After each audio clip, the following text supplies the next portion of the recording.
Hello and welcome back to the channel. Before we dive in, if you're new here, I highly recommend checking out my intro video titled Why I Started Narrowgate Studios so you can see what this channel is all about. A big thank you to everyone watching on Rumble and to those subscribed on YouTube. 2026 is off to a strong start and I am fired up by the momentum. If you're enjoying the content on Rumble, hit follow. If you're on YouTube, hit subscribe. It will help to also follow on Twitter. My goal for 2026 is to build a steady revenue on these platforms, which will help Narrowgate Studio establish itself in the gaming industry. Now let's get into it. Thank you so much for tuning into my 7th video of Problems in the Gaming Industry series, where I share a fresh perspective on issues affecting both players and developers. Today's topic, SBMM. I wanted to really make sure I thought long and hard about this topic. After spending some time in the research and looking at different perspectives, I've come to the conclusion that SBMM is just another tool that, in my opinion, hasn't always been used to its fullest potential by studios in the gaming industry. I still stand against handout tactics, such as cheating and pay-to-win mechanics in the multiplayer games. My perspective has simply evolved to where I now see SBMM and, to some extent, EOMM just as tools available to game developers. I'll dive deeper into EOMM in another video because my thoughts on that topic are a little bit different from my thoughts on SBMM. There are countless conversations surrounding SBMM, especially in casual playlists.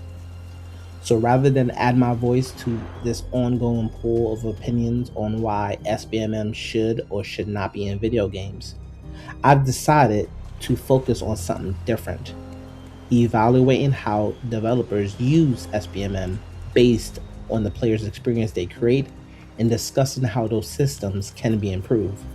To me, that's a more meaningful conversation. So what we do know is that many studios generally share similar goals when designing matchmaking systems. Keep new players from leaving too early, reduce frustration for new players, encourage long-term player retention.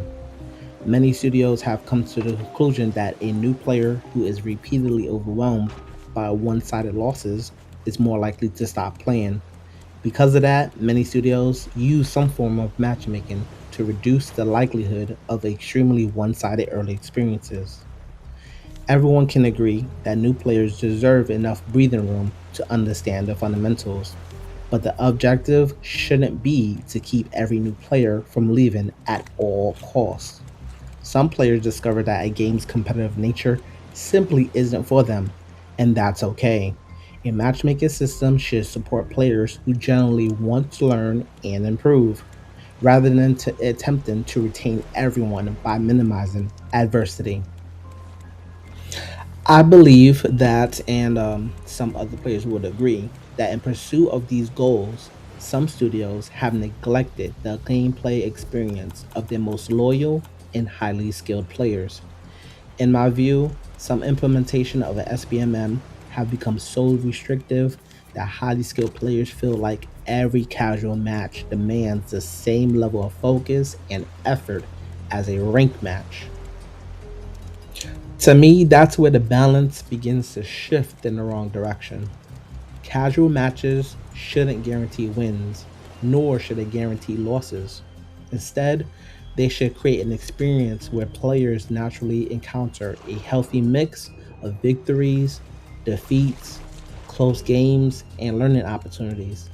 That balance is what gives casual playlists its variety and keeps sessions feeling enjoyable rather than mentally exhausting.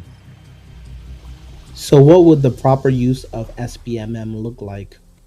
Instead of trying to make every casual match perfectly even, I would design a matchmaking around a natural session curve that adapts to a player's established skill level while creating a healthier overall play session. For a newer or less established player, the session begins in a warm up phase, where the focus is simply getting comfortable with the game again. As the session progresses, the system will gradually increase the level of competition, not to force the player to lose, but to continue presenting meaningful challenges. As the competition naturally becomes stronger, wins become harder to earn. And when a session becomes consistently high pressure, the system will slightly widen the matchmaking range to restore variety. The experience should slightly be different for a highly skilled player because the game has already established or built confidence in that player's skill over time. Instead of beginning with a broad range of opponents, they will start with players of similar abilities early in the session. The focus is on providing meaningful competition while allowing the player to settle into the game. As the session continues, the system will slightly widen the matchmaking range, not to manufacture easier wins, but to introduce more variety and reduce the constant pressure of playing equally skilled opponents every single match. The player may still face opponents who are just as skilled or even better, but they'll occasionally encounter different playstyles and a broader range of competitive opponents that will help create a more relaxed, casual experience. If the session begins to feel too easy or lacks meaningful challenge, the system will gradually restore a tighter matchmaking range, increasing the level of competition once again. This creates a natural rhythm where periods of intense competition are balanced with moments that feel less demanding. The goal isn't to manufacture wins or losses. The goal is to create a session that has a healthy rhythm, moments of confidence, moments of challenge, opportunities to recover, and opportunities to improve. Casual multiplayer should feel like a journey throughout a play session, not an endless series of equally intense matches. Ultimately, Narrowgate Studios' philosophy is the same for every player. Newer players shouldn't be repeatedly overwhelmed before they have a chance to learn, and highly skilled players shouldn't feel like every casual match is a tournament. My system isn't trying to control the outcome of individual games, it's trying to create a casual multiplayer experience that remains enjoyable, varied, and respectful of every player's skill over the course of an entire session. Nowgate Studios aims to be the alternative for players who value practice, discipline, and improvement over shortcuts. Until we can release projects that fully reflect these values, this channel will continue to focus on transparency, design philosophy, analyzing systems that shape players' experience. Because the goal isn't just to criticize games, it's to understand them and build better ones. And you'll have a front row seat and a hand in helping Narrowgate Studios establish itself in the gaming industry. So that's it for today. If you're enjoying the content on Rumble, hit follow. If you're on YouTube, hit subscribe. It will also help if you can follow on Twitter. Again, my goal for 2026 is to start building a steady revenue on these platforms to help Narrowgate Studio establish itself in the gaming industry. See you in the next video.